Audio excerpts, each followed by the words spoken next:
Olá, nesse vídeo a gente vai falar um pouco sobre inflamação crônica. Bom, antes da gente partir para o conceito, para as características e para os tipos de inflamação crônica, a gente precisa primeiro relembrar qual que é a definição de inflamação.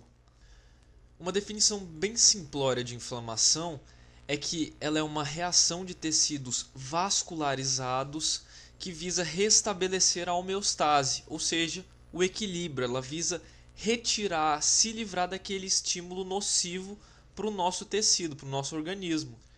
É importante lembrar que é uma reação de tecidos vascularizados, justamente porque grande parte dos fenômenos da inflamação corresponde àqueles fenômenos vasculares e fenômenos exudativos, em que você tem passagem ali de substâncias, proteínas, células do vaso para o interstício. Assim que você tem o início do estímulo lesivo, ou seja, o fenômeno irritativo, se dá o início do processo inflamatório. Essa reação inflamatória nos períodos iniciais que é a chamada inflamação aguda. Agora, se você tiver a persistência desse fenômeno irritativo, aí a gente evolui para a chamada inflamação crônica, que é o tema da aula de hoje.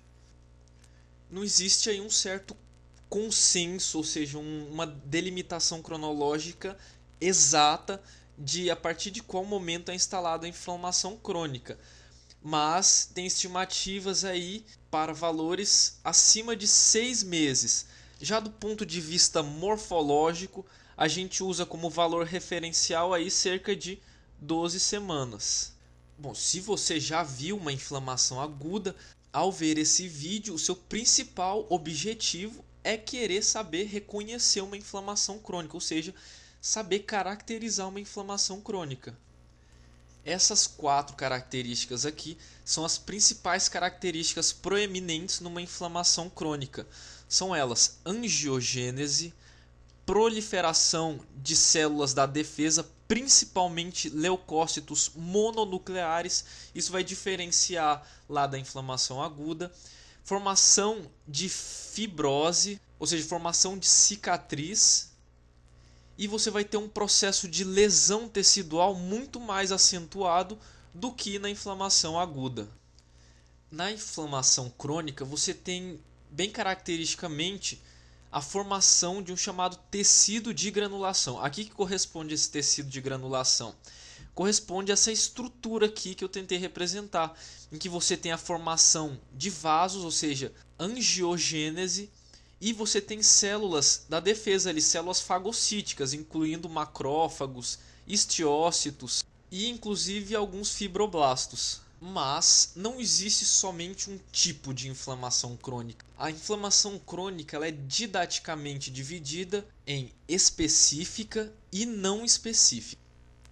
A específica, você tem a formação de um tipo especial de inflamação crônica chamado granuloma, que a gente vai detalhar daqui a pouco. Já a não específica, você tem a formação aí do já comentado tecido de granulação, que abrange angiogênese, certos fibroblastos e células da defesa, como os macrófagos e outros.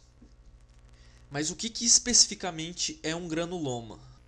O que é um granuloma? Seguindo a sequência lógica da aula, diz que inflamação crônica tem os tipos específico e o não específico, e que a característica da inflamação crônica específica era a formação de granuloma. Então, granuloma é um tipo especial de inflamação crônica, caracterizado pelo quê? Pelo acúmulo de células mononucleares. Quais são as células mononucleares? Linfócitos, plasmócitos, macrófagos, histiócitos. Histiócitos que na verdade são macrófagos, só que não estão em ação, né? Não estão fagocitando. E ou macrófagos modificados, que são aquelas chamadas células epitelioides. O que são essas células epitelioides? O macrófago que chegou lá, modificou a sua estrutura e virou uma célula achatadinha, lembrando uma célula epitelial. Por isso ele tem o nome célula epitelioide. Só que quando ele muda para esse formato aí, para esse tipo de célula chamada célula epitelioide, ele deixa de ter a sua capacidade fagocítica e passa a ser principalmente uma célula secretora. E o granuloma vai ser caracterizado justamente pela presença dessas chamadas células epitelioides.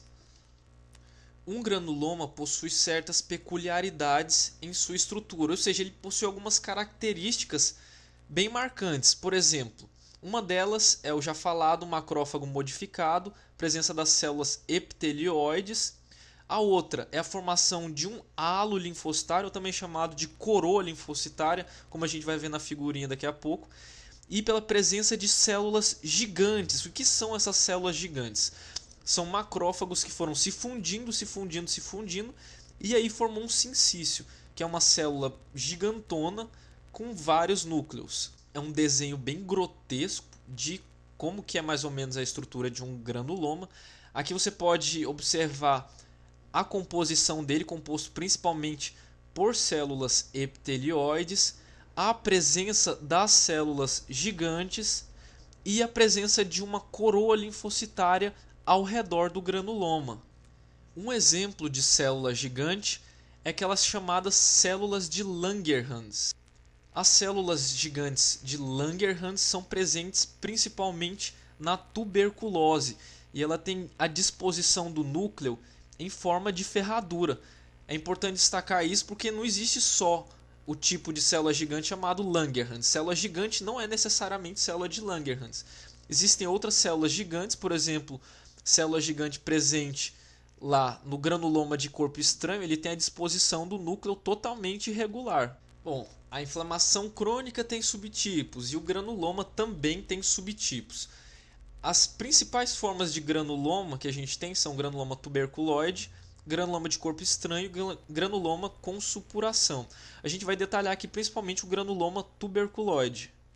O granuloma tuberculoide completo é o granuloma típico da tuberculose. O que caracteriza um granuloma tuberculoide completo? Ele tem aquelas características já mencionadas, ou seja, ele tem um halo linfocitário, ele tem composição principalmente de células epitelioides, ele tem presença de células gigantes de Langerhans, mas principalmente ele tem uma necrose caseosa. E isso que vai diferenciar o granuloma tuberculoide completo do incompleto. O incompleto tem tudo isso, menos a necrose caseosa. Você tem várias micoses que podem causar esses granulomas tuberculoides do tipo incompleto, por exemplo, paracoccidioidomicose e outras. Essa daqui é uma fotomicrografia de um pulmão com tuberculose, formando granulomas tipo tuberculoides completos. Observe aqui ao redor a formação da coroa linfocitária, do centro preenchido principalmente por células epitelioides, estiócitos, e aqui a gente pode observar algumas células gigantes. São as células gigantes de Langerhans, nesse caso específico. Aqui, só para ratificar, você pode ver a célula gigante em aumento maior. Observa aqui o formato dela, que é bem maior do que em comparação às celulinhas aqui. E olha a disposição do núcleo delas, disposição em forma de U, de ferradura. E é isso, muito obrigado por ter assistido ao vídeo, espero que tenham gostado. Se você tiver encontrado algum erro, se tiver alguma crítica quanto ao vídeo, ao canal, mande um e-mail ou deixe seu comentário aí. Valeu, falou!